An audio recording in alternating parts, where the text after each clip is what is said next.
바라고요. 더울수록 이열치열이란 말이죠. 네, 그 말씀대로 믿음으로 사시면 됩니다. 이 아침에도 예수 그리스도의 이름으로 모인 모든 교회와 하나님의 보내신 성령이 임하시는 초소마다 세계 어느 곳이든 그곳에도 하나님의 그 평강이, 그리고 또 우리 주님이 부어주시는 은혜가 임하기를 우리 함께 기도합니다. 아멘. 성령의 역사로 이제 이스라엘 전역에 복음이 편만하게 증거되고 있을 때 사도 베드로는 룻다에서 8년 된 중풍병자 에니야를 고치고 요빠에서는 다비다를 다시 살려내는 아주 놀라운 기적을 행하였습니다. 그런데 그로 인한 결과는 동일하게 나타났습니다. 성경에 보니까 베드로가 에니야를 고침으로 그 지역의 사람들이 예수님께로 돌아왔다고 기록하고 있고, 죽은 도르가를 살리니까 요빠의 많은 사람들이 예수님을 그들의 주님으로 믿었다고 성경은 말하고 있습니다. 오래된 중풍병자가 고침을 받아서 갑자기 일어난 것은 정말 놀라운 사건입니다. 죽은 사람이 다시 살아났다는 것은 말할 것도 없이 놀라운 기적입니다. 우리의 삶 가운데도 그러한 기적이 있기를 원합니다. 진정 우리가 주님을 인정하고 주님을 모셔드리고 우리의 삶 속에 조그만 기적이라도 그 기적은 우리 각자에게 놀라운 기적이 될 수 있습니다. 그래서 오늘은 여러분들과 함께 우리의 삶 속에서, 일상 속에서 예수님께서 어떻게 우리가 기적을 경험할 수 있는지를 우리가 함께 거기에 포커스해서 오늘 말씀 나누면서 진정 성령께서 여러분들과 함께 하심을 다시 한번 컨펌하는, 확인하는 그러한 시간이 됐으면 좋겠습니다.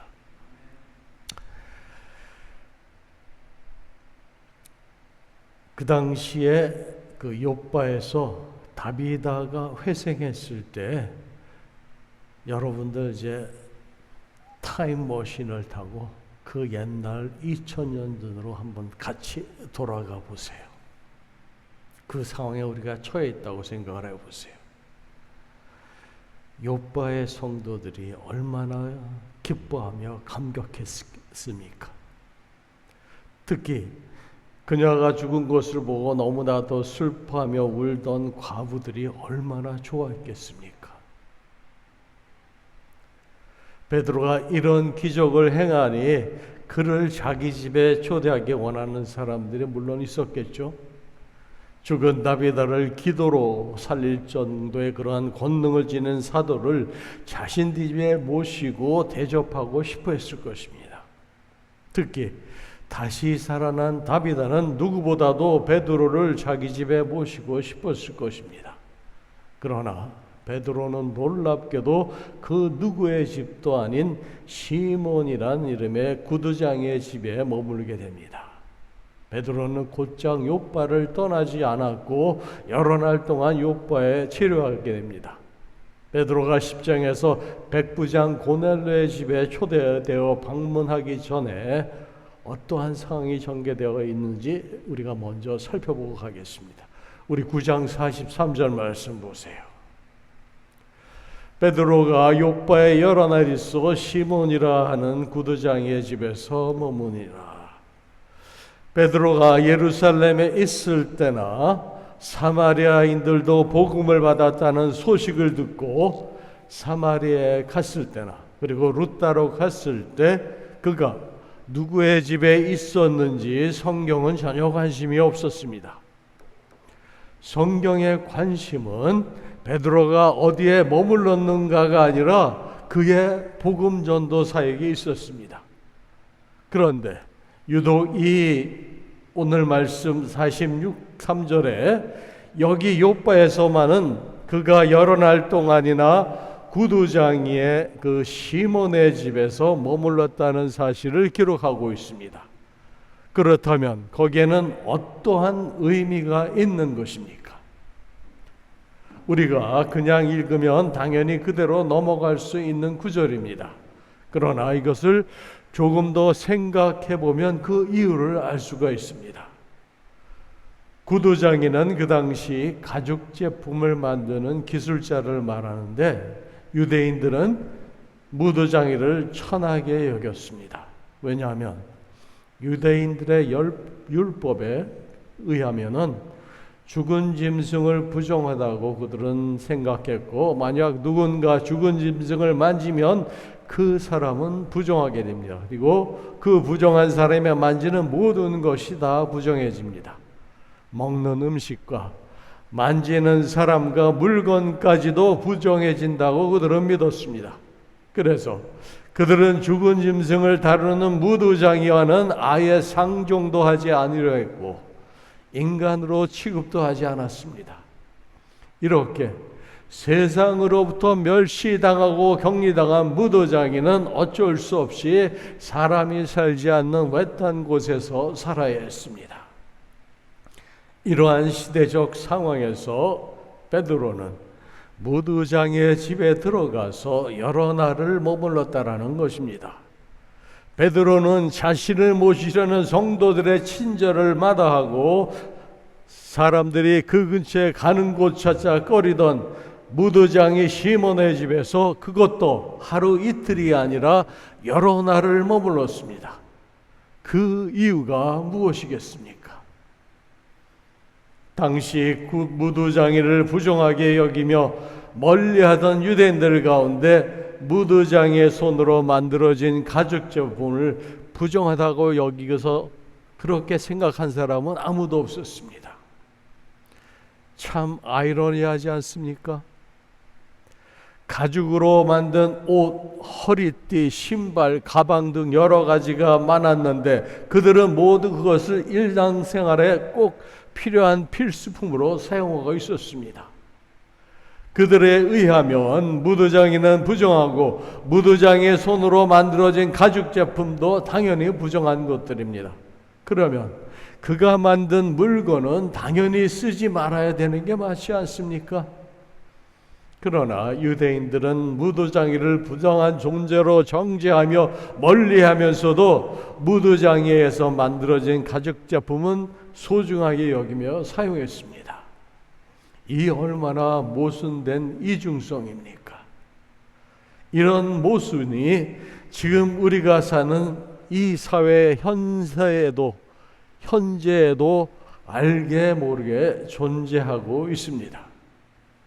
그러나 베드로는 주저없이 무두장이 시몬의 집을 찾아갔고 요바에서는 그의 집에만 머물렀습니다. 성경에는 거기서 어떤 일이 있었나 자세히 기록하고 있지 않지만 당연히 시몬에게 베드로가 복음을 전하지 않았겠습니까? 이것이 무엇을 말해주고 있습니까? 히브리파 전통 유대인이자 사도로서 베드로 안에 있던 유대인의 그 모순된 이중성이 주님의 사랑과 진리 안에서 극복되었다는 사실을 간접적으로 우리들에게 보여주고 있는 것입니다. 여기서 멸시당하고 소외된 자를 찾으시는 주님의 마음을 우리가 엿볼 수 있습니다. 우리가 그리스도인으로 살아간다는 것은 이처럼 우리 안에 숨어있는 이중성과 자기 모순을 주님의 사랑과 진리 안에서 극복해 나가는 것을 말합니다. 예수 그리스도를 믿고 따르는 그리스도인들라면 이처럼 먼저 자기를 부정하며 이런 모순된 이중성을 복음으로 이겨나가며 살아나가는 것입니다. 그런데 실제로는 그렇게 하지는 못하는 모습들이 사실 우리 안에 아직도 남아 있습니다. 우리 그리스도인들에게 있어서 가장 중요한 것은 사랑입니다. 하나님을 사랑하고 이웃을 사랑하는 것이 가장 큰 계명이라고 주님은 말씀하셨습니다. 그러면서 예수님은 마태복음 5장에서 세리와 이방인들도 자기가 좋아하는 사람들과 사귀고 그들을 사랑한다고 말씀하셨습니다. 그러시면서 자기를 사랑하는 사람만 사랑하면 그것이 무슨 사랑이냐고, 너희에게 무슨 상이 있겠느냐고 말씀을 하셨습니다. 그러나 그런 행동들이 어떤 때에는 우리의 모습이 아닌가 생각해 보게 됩니다. 하나님을 사랑하고 이웃을 사랑하며 원수까지도 사랑하라고 말씀을 하셨는데, 원수를 사랑하기는커녕 가족끼리도 원수처럼 지내는 사람들이 있습니다. 한 번 싫어지면 자기 고집을 꺾지 않는 사람들이 있어요. 자기가 싫어하는 사람은 상대도 하지 않고 좋아하는 사람들하고만 어울리고 사랑하는 사람만 사랑하는 것이 세상의 현실입니다. 그렇다면 가죽 제품은 좋아하면서도 무두장에는 인간으로 취급하지도 않았던 유대인들과 우리 그리스도인들 사이에 과연 어떤 차이가 있는 것입니까? 타락한 모든 인간의 속마음에는 이런 이율배반적인 이중성과 자기 모순이 숨어 있습니다. 이러한 인간의 이중성은 더 큰 모순을 낳고 수많은 문제들을 야기시키는 원인이 됩니다.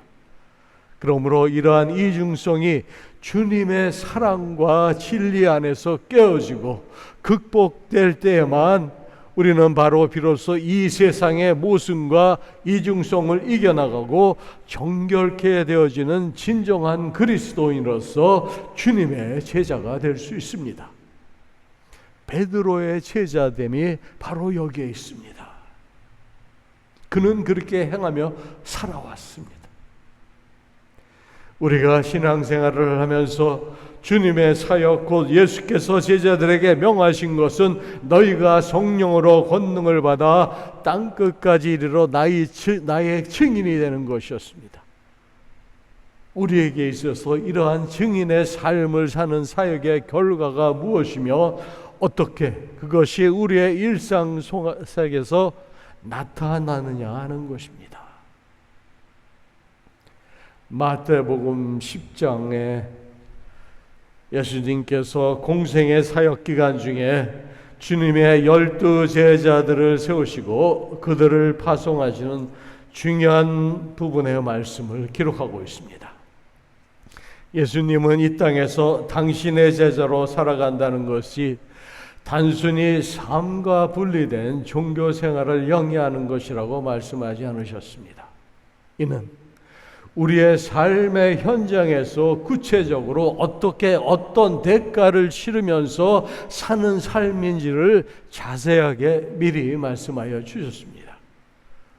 이를 요약하면 제자들을 예수님이 파송하시면서 그들이 실제로 전도의 그러한 실행 과정에서 겪는 미움과 박해, 그리고 한 영혼의 소중함과 제자됨의 신으로 인하여 피할 수 없는 위협과 갈등을 언급하셨습니다.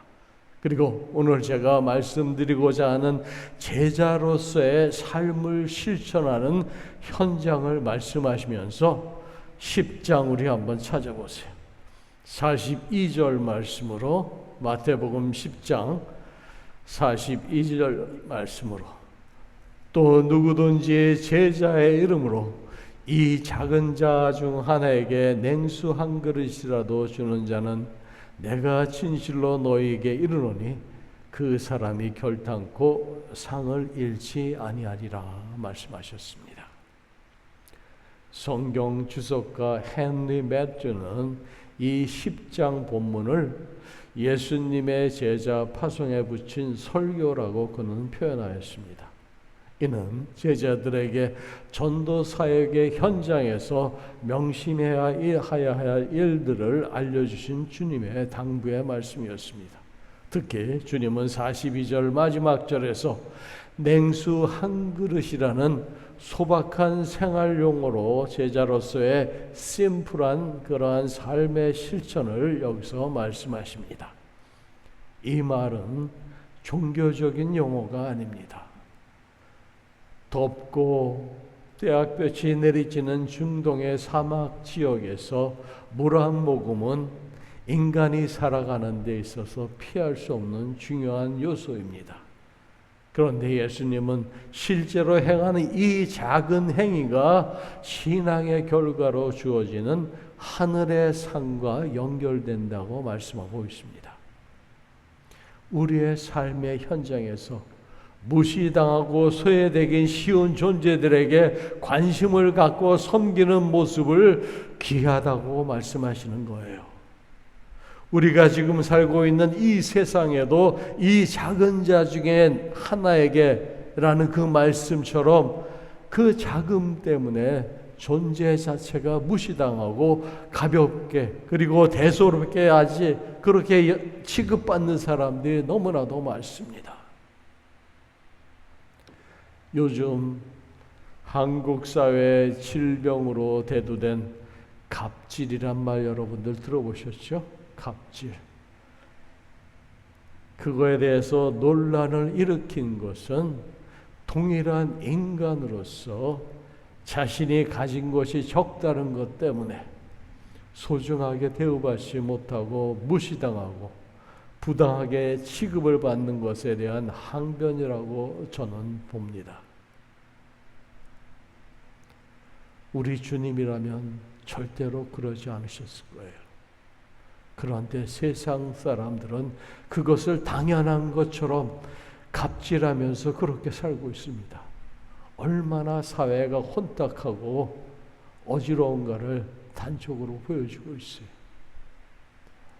얼마나 많은 사람들이 그 물질에 자신의 생명을 걸고 모든 것을 거기 바치고 살아가는지 물질 망명주의를 우리가 단적으로 볼 수 있습니다.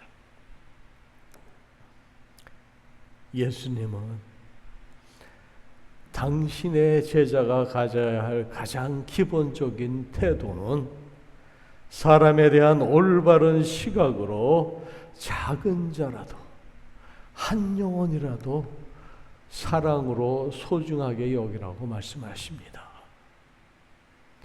작은 자는 비록 세상 사람들에게는 무시받을 수 있는 하찮은 존재가 될 수 있을지 모르지만 우리 제자들에게 있어서는 신앙적 실천의 대상으로서 우선순위라는 거예요. 우선순위. 이러한 행위는 주님의 제자가 되는 그 길의 첫걸음이라고 말씀하시는 거예요. 가장 기본적인 것도 행하지 못하는데 그 이상의 신령한 하늘의 것을 우리가 어떻게 누릴 수 있습니까? 초보부터 한 걸음부터 바르게 디디세요. 세상적인 이상이나 세상적인 사상이나 인간의 이성이 아니라 하나님의 나라를 여러분들이 먼저 우리 가슴에 충만하게 받아들이셔야 돼요. 그래야 하나님의 그 나라의 비밀과 그 귀함과 존귀함과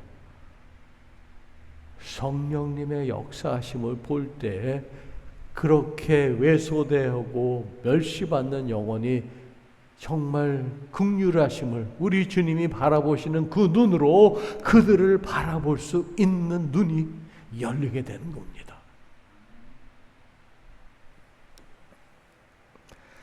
우리가 진정 주님의 사역을 잘 감당하고 있는지 어떻게 알 수 있습니까? 주님의 말씀에 비추어 우리 자신을 상고해 보면 알 수 있습니다.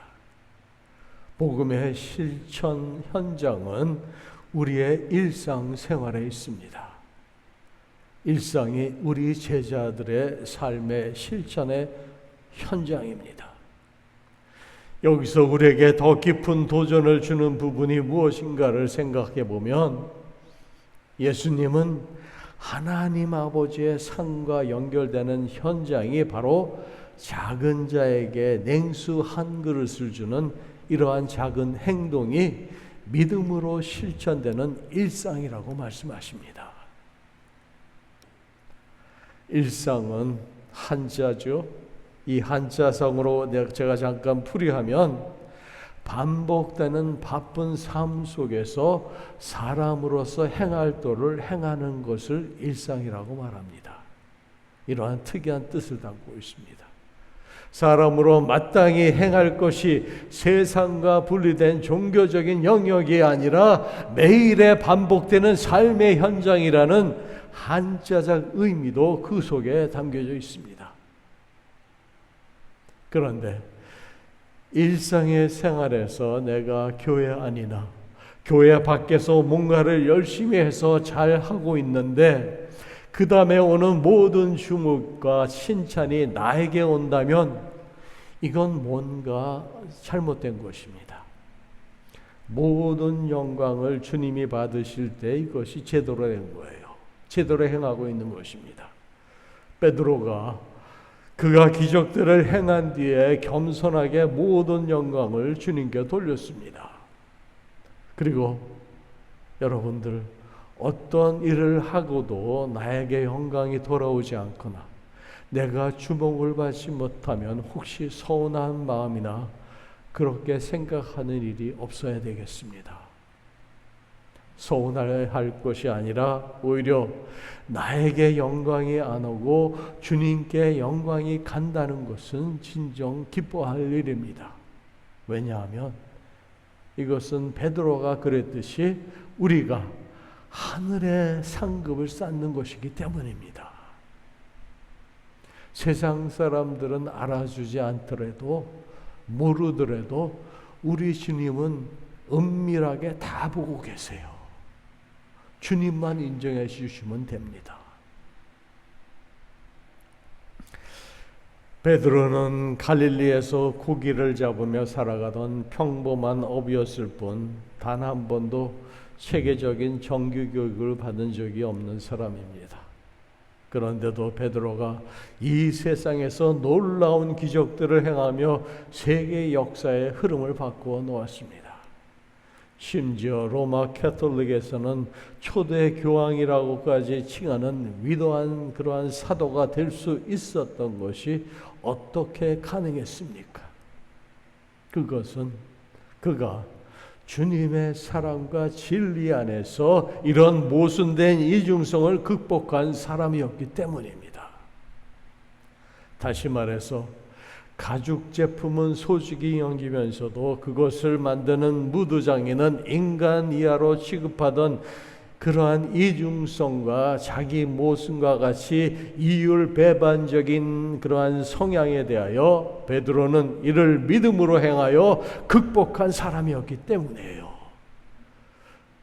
그 당시에 누구보다도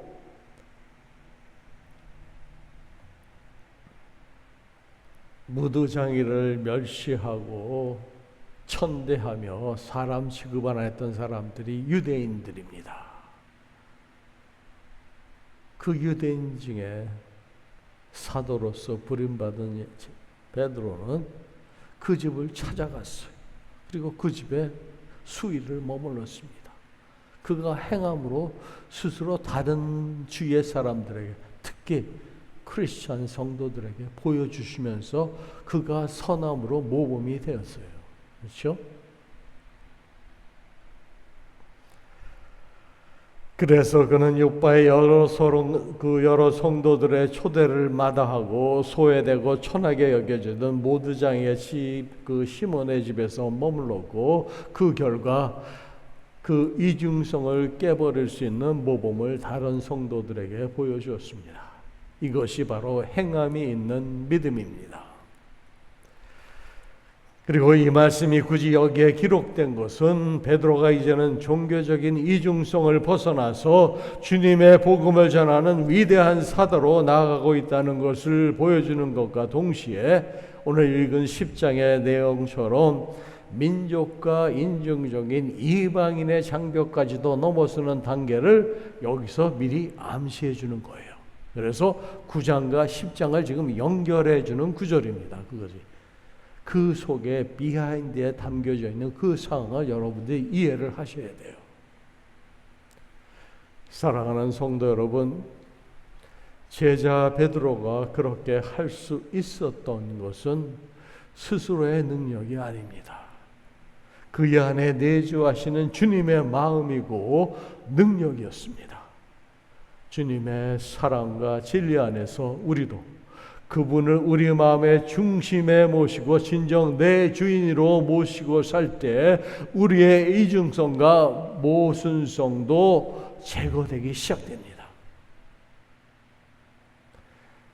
지금 주님은 우리와 함께 성령으로 함께 하시기를 원하십니다. 그분을 진정 우리의 심령 가운데 모셔드리기를, 그리고 우리가 그렇게 할 때 우리는 비로소 성숙한 신앙과 인격의 소유자가 될 수 있습니다. 그렇게 할 때 우리는 자신의 배우자를 자기 몸처럼 사랑하는 남편과 아내가 될 수 있습니다. 그렇게 할 때 우리는 자녀에게 본이 되는 믿음의 부모가 될 수 있습니다. 그렇게 할 때부터 우리는 이중성의 모순을 극복하고 사랑과 진리의 복음이 증인해 될 수 있습니다. 무엇보다도 그렇게 할 때 우리는 그리스도를 닮은 진정한 주님의 제자가 될 수 있습니다. 우리가 사랑할 수 없는 사람을 사랑하고 우리에게 처한 사회적, 개인적, 내적 이중성을 극복하는 그러한 삶이야말로 우리가 각자 경험할 수 있는 가장 큰 기적이 될 수 있을 것입니다. 그 모든 것은 오직 성령, 주님의 능력으로만 가능합니다. 그 주님을 높이며 그러한 주님의 능력을 나타내시는 아름다운 성도의 삶들이 모두 될 수 있기를 예수님의 이름으로 축복합니다. 아멘. 우리 같이 기도하시겠습니다. 성령 하나님, 초대교회의 성도의 교제가 성령의 역사하심 가운데 베드로의 욥과 회생 사건으로 주님의 영광을 드러내셨습니다. 이러한 치유와 회복 그리고 위로의 모습으로 활발하게 사역이 이루어지고 있는 와중에 제자 베드로의 행적을 통해 주님의 마음을 우리가 엿볼 수 있었습니다.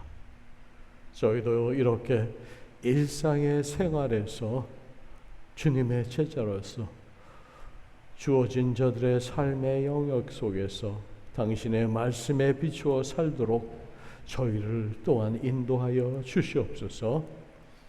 작은 자에게 냉수 한 그릇을 주는 구체적인 방법을 통해 성령께서 인도하신 것 같이 저희들의 주변에도 이러한 교제가 많이 이루어질 수 있도록 역사하여 주시옵소서. 아버지, 저희들은 알지 못합니다.